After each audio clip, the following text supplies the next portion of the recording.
Right now at noon, the Diocese of Madison has a new bishop 5 months after the passing of Bishop Robert Morlino. We'll introduce you to him. And Vice President Joe Biden makes his 2020 bid for the presidency official. We'll have more on his campaign message and motivation for entering the race. From the Channel3000.com Alert Center, this is News 3 Now at noon.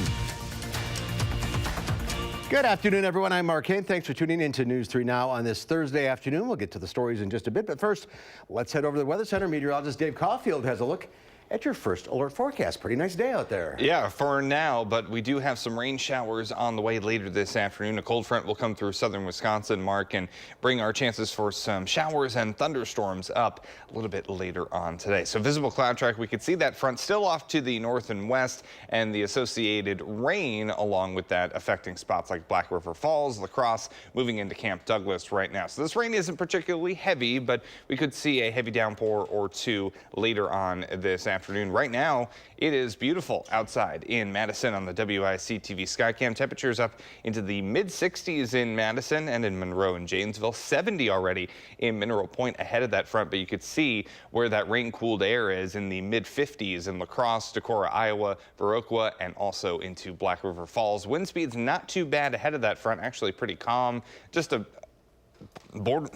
beautiful day outside. There's not really much to say, but a little bit closer to that front, that wind has picked up just a bit, and temperatures will stay in the 60s this afternoon, and after that front comes through, we'll start off tomorrow in the mid-40s, but something tells me that's not the biggest weather headline that you've probably heard of. We'll talk more about what to expect on Saturday in your first alert forecast in just a few minutes. Winter's coming? Back. Yeah. All right, we'll see you in a few minutes, Dave. Okay. There's a new bishop in town. Donald Hying will succeed the late Robert Morlino as bishop of the Madison Diocese. Prior to his new role, Hying served as bishop of the Catholic Diocese of Gary, Indiana. Originally from West Allis, he says it's great to be back in his native state. Yeah, it means I'll spend more time in New Glarus, you know, where they brew spotted cow, I think. But I'm very comfortable with cheese. So, yeah, Wisconsin is home. I love my time in Indiana, but it's always good to come home. He is the 5th bishop of the Madison Diocese. His brother is a farmer out in Jefferson County. The parents of a baby who suffered permanent brain damage during surgery at a Madison hospital have been awarded $22.5 million in a malpractice lawsuit. The 6-week-old child had surgery for a birth defect at UW Health American Family Children's Hospital in April of 2016. The baby was deprived of oxygen, and according to the lawsuit, the doctor in training failed to respond to low blood pressure readings. The money will come from a state malpractice fund that covers all doctors in Wisconsin. As an Illinois couple faces murder charges for the death of their son, investigators are working to determine whether there were shortcomings in the handling of neglect calls to their household. Reports show police and child welfare officials visited the home of 5-year-old Andrew A.J. Friend several times in the past few months. And the Illinois Department of Children and Family Services said it had been involved with the family since A.J.'s birth. His parents, Andrew Friend Sr. and Joanne Cunningham, were arrested after the boy's body was found in a shallow grave. Southwestern Wisconsin community members are giving back to a paramedic recovering from a crash. Tina Davies was helping transfer a patient to a Madison hospital when the ambulance she was in hydroplaned and rolled over on Highway 51 outside of Ridgeway on Monday. She broke vertebrae in her neck and back and will be out of work for a while after undergoing surgery. A GoFundMe page has been set up to help cover the cost of her recovery and any other expenses while she's out of work. In the first night of the fundraiser, they've already more than halfway to their $10,000 goal. If you want to help, we have a link on our website at channel3000.com.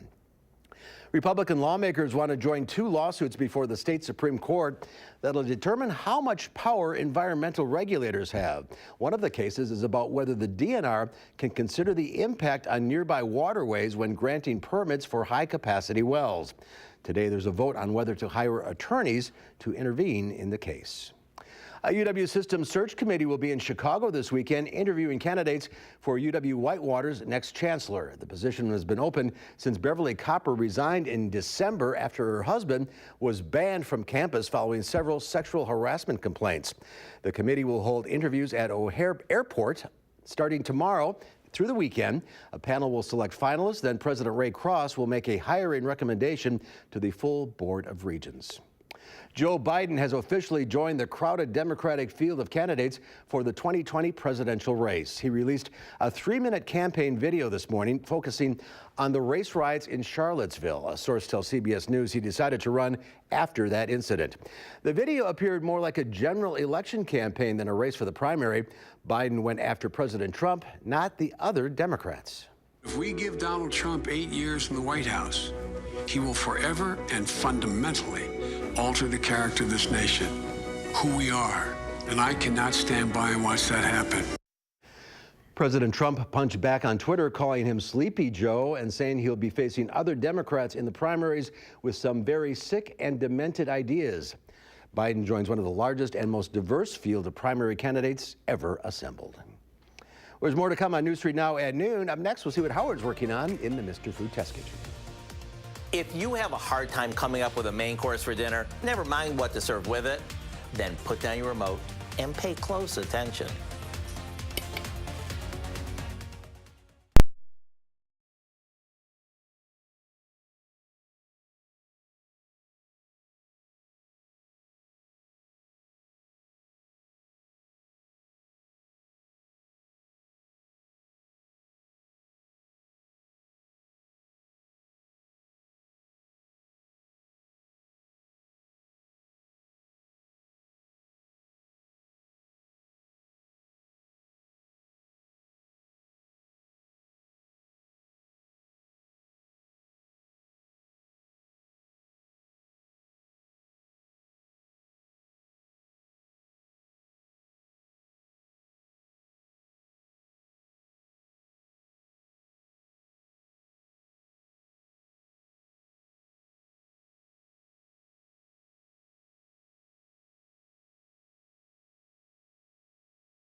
Come dinner time, it's usually tough enough to think about what to serve as a main course. Never mind what side dishes to serve with it. So wouldn't it be nice if we found a side dish that went with practically everything, always gets rave reviews, and takes no time to throw together? Well, we have it, and it goes together like this. We begin by cooking some wide egg noodles according to the package directions. While they finish draining, we mix some sour cream with a stick of melted butter, a good amount of Parmesan cheese, a little minced garlic, chopped parsley, and a bit of salt and pepper. After giving this a good mix, we gently toss the noodles with all that creamy goodness. And if you want, you could even add in some ham or chicken to hearty it up. We spoon this into a baking dish and we'll top it with more Parmesan before popping it in the oven. Couldn't get any easier than that. And whether you serve this with a store-bought rotisserie chicken or a steak you threw on the grill, don't be surprised when our noodles Romanoff steals the show. To get the recipe, all you have to do is visit our website. I'm Howard in the Mr. Food Test Kitchen, where today we found a noodleicious way for you to say, ooh, it's so good. All right, Howard, thank you. A few clouds and some rain chances later today, but things are looking much better than what's in store for the weekend. Dave Caulfield will tell us when the spring weather will start feeling more like winter again. Next on News 3 Now at noon.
Well, if money is tight for a summer vacation this year, new data shows you're not alone. Diane King Hall has more in today's Money Watch report.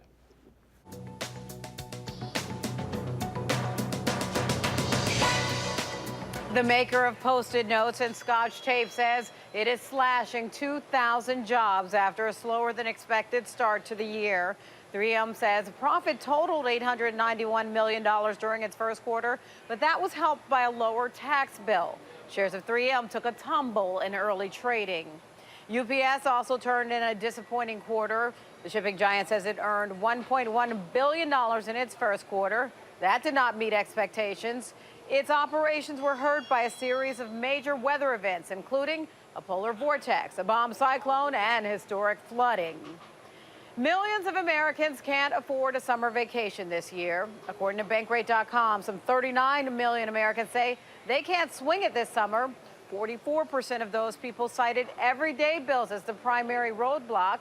Meanwhile, of those who do plan to take a vacation, the average trip is expected to cost $1,979 this year. And Lego is releasing a new product to help blind and visually impaired children learn Braille. The bricks feature the studs used for characters in the Braille alphabet. It also has printed characters allowing sighted people to read the bricks.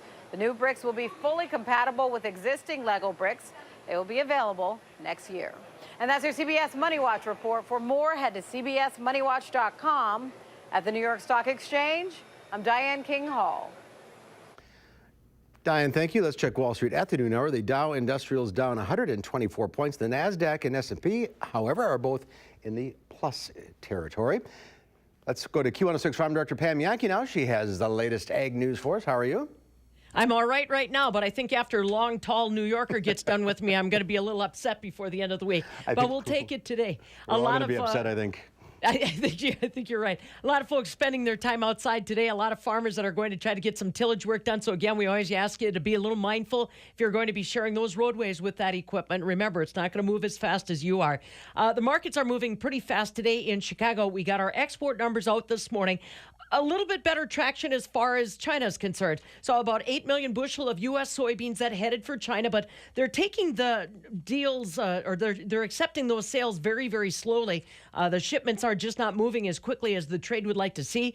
Perhaps that's because next week they're going to re-engage in Beijing in more discussion on a trade talk, finalizing they're hoping by June. So the market's kind of in flux there. What's really killing us is the dollar. The dollar has been so strong for the past 2 weeks' time. And obviously, when we get that kind of strength, that means that we're very much priced out of the market as far as our grain is concerned. So we're still a little bit mixed on the midday. We're also keeping an eye on what's going on with African swine fever. I was just talking to an ag lender with Compure Financial, focused specifically in on the hog industry. And he said, well, it is terrible to think about the hogs that are being lost in places like China and Cambodia, Vietnam, etc.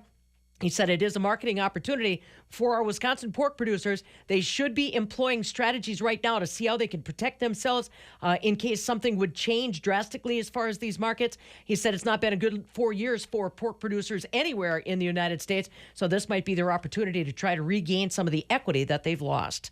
Today in Chicago, barrel cheese up 3 cents at $1.63. 40-pound block cheese up 2 at $1.69. AA butter up a half, $2.26 a pound. I think that's the first time in a little while, Mark, I've been able to report all three of our categories plus our fluid milk contracts going up on the midday, which is nice to see.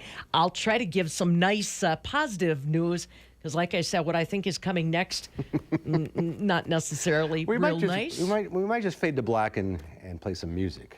That's right there. Do it to him like they do it to me sometimes. There we go. Turnabout is fair play. Have a good day. See you All later. right, long, tall, what's the word? Well, I'm already hiding, so that's good news. But we are talking about an alert day in the forecast for Saturday, kind of a resurgence of winter. Hopefully, this is winter's swan song, but you really can't count out Mother Nature in southern Wisconsin. We'll talk about that in just a little bit. We have to talk about some rain coming in today. We've been dealing with sunshine and really nice weather, great temperatures outside across much of southern Wisconsin, but some rain showers and maybe an isolated thunderstorm possible as this front continues to march to the south and east. In Platteville, we are seeing maybe some increasing clouds, but really not too much to complain about right now on our Queen Bee Radio Sky Cam. Similar story in Madison, mostly sunny skies on the Edgewater Sky Cam. Today's highs will be in the upper 60s already. We're seeing temperatures in the mid to upper 60s across southern Wisconsin. Ahead of that front, we're at 70 in Mineral Point, but closer to where that front is right now in that rain-cooled air. Temperatures are in the mid-50s. Wind speeds not really a problem ahead of that front, but maybe a little bit of some gusty winds later on this afternoon at about 20 miles per hour. That wind switching to out of the north and west. So let's take a look at our first system, and that's the rain on the way. We will need to have that umbrella later on this afternoon into the early evening hours as this rain moves to the south and east. We should be dealing with mostly sunny skies as we start off Friday, and kind of a nowhere near the indication of what's to come on Saturday. And I think I fixed it, folks. I've really been trying with this forecast. We can just skip Saturday. We can just smile through Saturday. If only it was that easy. Unfortunately, we got to talk about the alert day in the forecast for some rain and snow, some light snow accumulation possible by the end of the day. And there's just so much to consider with this forecast. You have crazy legs, obviously, and that is going to be a tough crazy legs. Crazy weather just in time for that event. Chilly and breezy. That east wind at 10 to 20 miles per hour, making it feel like the 20s and 30s at race time. And we could be dealing with some rain and snow showers as well. So here is the kind of latest thinking. The track of this just continues to move to the south over our model runs, which means our chances for snow keep going up. Unfortunately, we have some rain and snow showers possible in the morning. By the afternoon, we could be dealing with all snow in many spots across southern Wisconsin, and that snow wraps up by the time we get to early on Sunday morning. Now, you'll notice I don't have any accumulation graphics yet. We're still going to let the models marinate for another couple of hours, and we will put something out when we have the confidence to do so. There's still some uncertainty with this, and when you talk about a late season snow event, as I mentioned, there's so much to consider. There's the sun angle, there's ground temperatures, there's also the temperature profile below where that snow is falling. So there's just so much that can kind of go wrong with this forecast that we're waiting until the absolute last minute to try and get this as accurate as possible. But the impacts of Saturday are where we're most concerned. We could be talking about some messy weather, that's for sure, as we head into the start of this weekend. So don't trust the internet on this necessarily. Not just yet. We're looking at the possibility of some accumulation. That's all we're confident in saying right now, and we'll continue to keep you updated. All right. Thank you, I think. Coming up next, Marissa DeGroot introduces us to two furry friends up for adoption at the... Oh, my goodness. Look at those faces. We'll meet them when we come back.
Marissa DeGroot from the Dane County Humane Society is here with two special guests today, Sunny and Joy. Marissa, welcome to you. Hi. Tell us about these two. Well, you have Sunny over there, Hi, and Sunny. I have Joy over here.